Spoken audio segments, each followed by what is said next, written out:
जय श्री कृष्ण।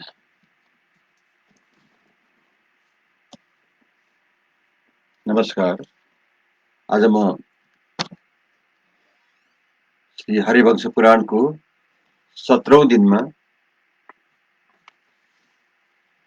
19वां अध्याय प्रारंभ करने जा रहा हूं। इसमें आज हम पितृकल्प, भारद्वाज के पुत्र की कथा, युग भ्रष्ट पुरुष की गति, युग सिद्धि के अधिकारी पुरुषों के लक्षण तथा मार्कंडेय सनत कुमार संवाद की समाप्ति के विषय में हम श्रवण करेंगे। मार्कंडेय जी कहते हैं, सनत कुमार जी, अंतर्ध्यान होने से पहले मुझसे इस प्रकार कहा। तात, पूर्व युग में कुछ ब्राह्मण रहते थे जो भारद्वाज के पुत्र थे। वे युग धर्म का सेवन करते करते दुराचारों में फंस जाने के कारण स्वर्ग से भ्रष्ट हो गए थे। वे युग धर्म का उल्लंघन करने वाले ब्राह्मण अचेतन से होकर महान मानसरोवर के तट पर आकर गिरे। वे सभी जल में डूबते हुए पुरुष के समान मोह में पड़ गए और उसी योग विषय का विचार करते करते योग के तत्व को बिना पाए ही मर गए।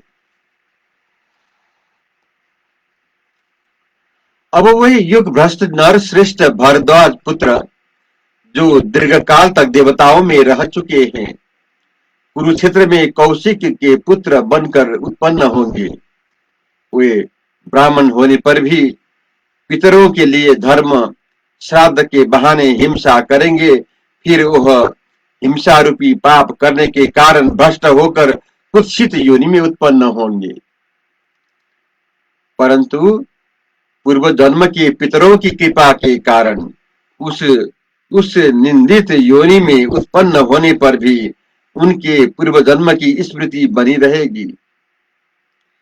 वे प्रत्येक जन्म में धर्मात्मा रहकर अपने चित्त को सावधान रखेंगे।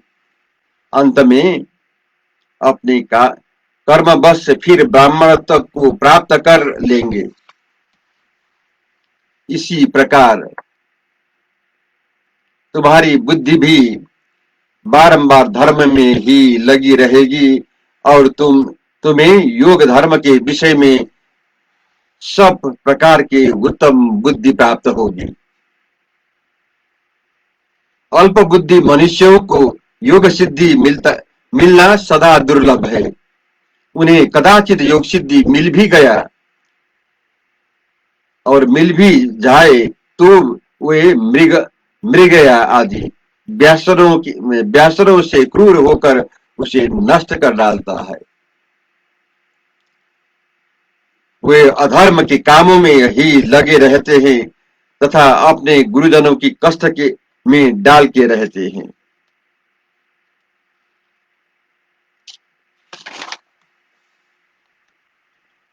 जो आयाच्य से याचना नहीं करते, शरणागतों को रक्षा करते हैं, कृपण माने को दीन पुरुषों का अपमान नहीं करते तथा जो धन की गर्मी से मद नहीं होते, जिनका आहार विहार शास्त्रानुकूल होता है, जो अपने कर्मों में शास्त्रानुसार चेष्टा करते हैं, ईश्वर के ध्यान तथा स्वाध्यायन परायण रहते हैं, नष्ट हुई वस्तु को पाने के लिए चोर आदि को नहीं ढूंढते,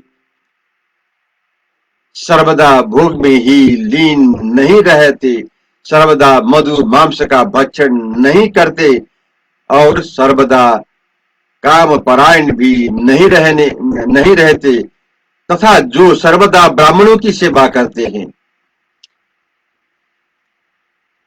अन्यार्य पुरुषों के बातों में आसक्त नहीं होते, जिनको कभी आलस्य नहीं सताता, जो अत्यंत अभिमानों में आसक्त नहीं रहते, सदा आत्मा मीमांसा करने में लगे रहते हैं, ऐसे ही शांत चित्त वाले, क्रोध को जीतने वाले, मन तथा अहंकार रहित मनुष्यों को योग सिद्धि मिलती है।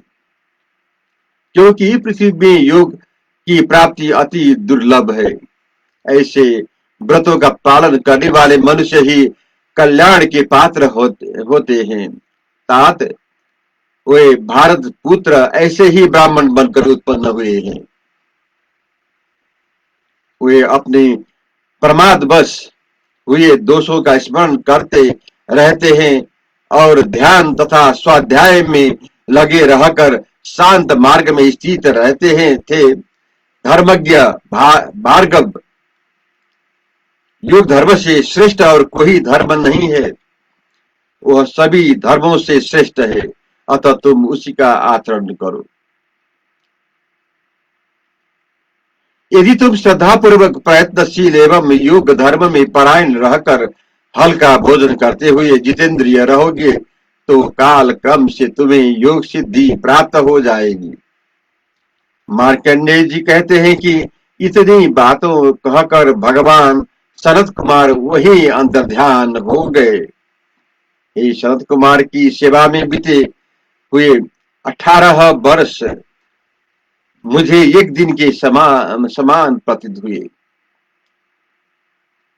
18 वर्ष तक उन देवेश की उपासना करते रहने पर भी उनकी कृपा के कारण उस समय मुझे कुछ भी ग्लानि नहीं हुई। निष्पाप हुआ, निष्पाप मुझे भूख प्यास और समय आदि कुछ न मालूम हुआ। बाद में शिष्य के द्वारा मुझे समय का पता लगा। जय श्री हरि। अब 20वें अध्याय प्रारंभ करने जा रहा हूं। इसमें आज हम पितृकल्प, ब्रह्मदत्त और उग्रा युद्ध के वंश तथा पूजनीय चिड़िया द्वारा शुक्र नीति का वर्णन करते हैं। मार्कंडेय जी बोले, उन शरद कुमार देव के अंतर्ध्यान होने पर उन्हीं प्रभु के वरदान से मुझे दिव्य विनिमय नेत्र विज्ञानमय नेत्र प्राप्त हो गया है। गंगानंद भीष्म, तब मैंने उन कौशिक पुत्र ब्राह्मणों को कुरुक्षेत्र में देखा जिनका विभु शरद कुमार जी ने मुझसे वर्णन किया था। उन कुशिक पुत्रों में जो सातवां पितृवर्ती नाम से विख्यात ब्राह्मण था, वह अपने शील और कर्म से 7वें जन्म में ब्रह्मदत्त नामक राजा हुआ।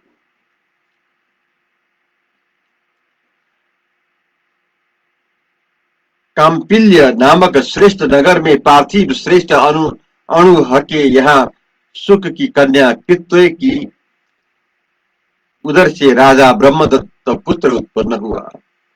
भीष्म जी बोले, राजन, महाभाग्यवान एवं महातपस्वी मार्कंडेय जी ने जिस प्रकार मुझसे कहा था उसी तरह मैं उस राजा के वंश का वर्णन करूंगा, तुम सुनो। युधिष्ठिर ने पूछा, पितामह, जिनके पुत्र महायशस्वी ब्रह्मदत्त थे, धर्मात्माओं में श्रेष्ठ वे राजा अणुह किन के पुत्र थे और किस समय उत्पन्न हुए थे? राजा ब्रह्मदत्त का पराक्रम कैसा था और वे उन भारद्वाज पुत्रों में 7वें कैसे थे? लोकों में पूजनीय योग की मूर्ति सर्व शक्ति संपन्न भगवान सुखदेव जी ने अपनी कीर्तिमती कन्या कृति को किसी साधारण व्यक्ति वाले पुरुष के हाथ में नहीं दिया होगा। महाद्युते, मैं ब्रह्मदत्त के इस चरित्र को विस्तार पूर्वक सुनाना चाहता हूँ, अतः आप उसका वर्णन कीजिए। मार्कंडेय जी ने उन द्विजों को संसार में विचारण करने का वृतांत जिस प्रकार कहा हो, उसे आप भी भांति मुझे कहिए। भीष्म जी ने कहा, राजन, मैंने सुना है कि राजा ब्रह्मदत्त मेरे पितामह राजश्री प्रतीप के समय ही हुए थे। ब्रह्मदत्त सब प्राणियों के हित में लगे रहने वाले राजश्रियों में श्रेष्ठ, महाभाग्यवान और योगी थे। वे सर्व प्राणियों की बोली समझ लेते थे। जिन्होंने तपोबल से वेदांग भूत शिक्षा का अभिभार करके वैदिक सभ्यता के मंत्रों का क्रम पाठ प्रचलित किया था। वे महायशस्वी योगाचार्य गालब ब्रह्म दत्त के सखा थे तथा योगात्मक कंडरीक इन्हीं राजा के प्रधानमंत्री थे।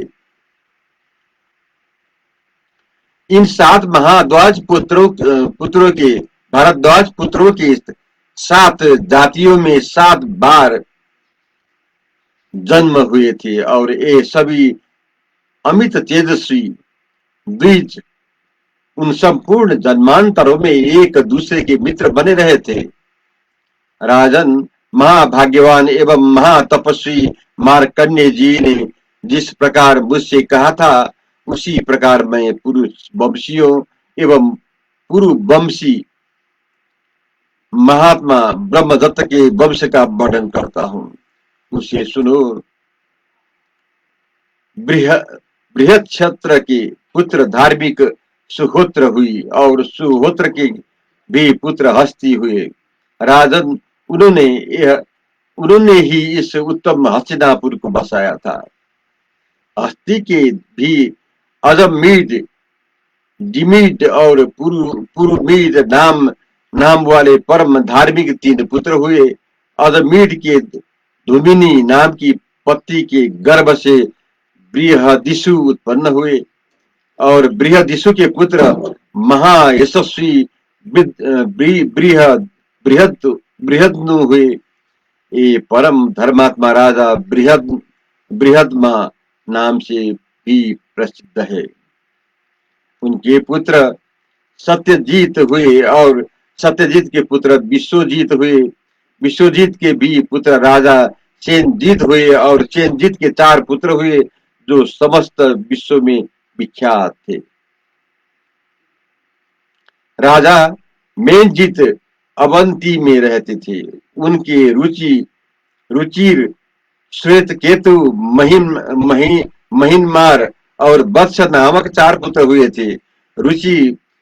रुचिर के पुत्र महायशस्वी पृथुसेन हुए। पृथुसेन के पार और सार के पुत्र नीप हुए। तात नीप के परम पराक्रमी बहुसारी एवं महारथी 100 वीर पुत्र उत्पन्न हुए। राजेंद्र वे सब निप वंशी राजा कहलाते थे। कालमिल्य नगर में उन निपों के वंश प्रवर्तक एवं कीर्तिवर्धन राजा समर हुए। उनको संग्राम बहुत प्रिय था। समर के पार और सदस्य ये 3 परम धर्म पुत्र हुए। इसके पुत्र पृथु हुए। संसार में पुण्य कर्म सुकृत करने के कारण पृथु के सर्वगुण संपन्न सुकृत नामक पुत्र उत्पन्न हुआ और सुकृत के पुत्र विभ्राज हुए। विभ्राज के पुत्र अणुह हुए। वे महायशस्वी राजा सुक के जमात और सुकृति के स्वीकृति के भर्ता के रूप में सुशोभित हुए। अणुह के पुत्र राजश्री ब्रह्मदत्त हुए। उनके पुत्र योगात्मा विश्वक्सेन हुए जो बड़े प्रभावशाली और शत्रुओं को संतप्त करने वाले थे। विभ्राज अपने कर्म के कारण ब्रह्मदत्त के पुत्र विश्वक्सेन बनकर फिर उत्पन्न हुए थे। ब्रह्मदत्त के दूसरे पुत्र सर्वसेन नाम से प्रसिद्ध थे। राजन, उनके दोनों नेत्र को बहुत समय से ब्रह्मदत्त के महल में रहने वाला पूजनीय नाम की पंछिड़ी चिड़िया ने फोड़ दिया था। तदंतर ब्रह्मदत्त के दूसरा पुत्र उत्पन्न हुआ। यह महाबली एवं पराक्रमी विभ्राजावतार विश्वक्सेन के नाम से प्रसिद्ध था। विश्वक्सेन के पुत्र राजा दंडसेन हुए। इनका पुत्र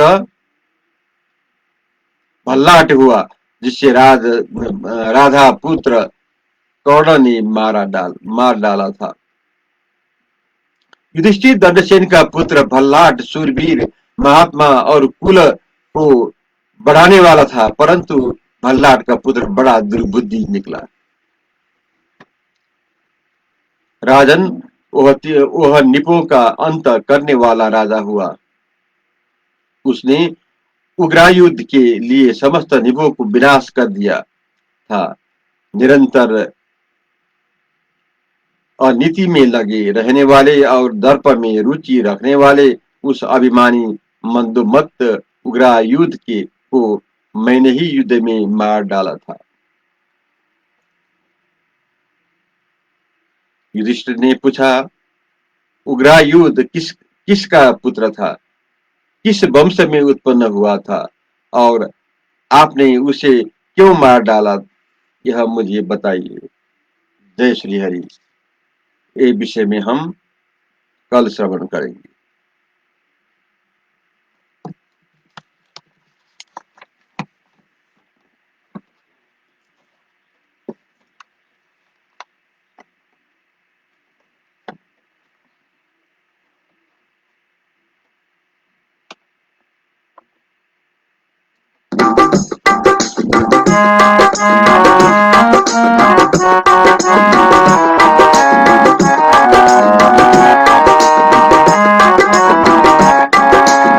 हरि शरणं श्री हरि शरणं श्री हरि शरणं श्री हरि शरणं प्रभु हरि शरणं श्री हरि शरणं प्रभु हरि शरणं श्री हरि शरणं प्रभु हरि शरणं श्री हरि शरणं प्रभु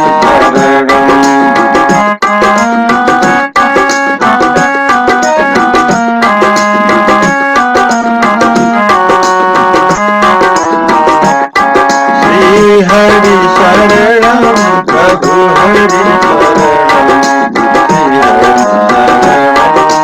श्री हरि शरणं श्री कृष्ण गोविंद हरे मुरारे हे नाथ नारायण वासुदेव श्री कृष्ण गोविंद हरे मुरारे हे नाथ नारायण वासुदेव श्री कृष्ण गोविंद हरे मुरारे हे नाथ नारायण वासुदेव।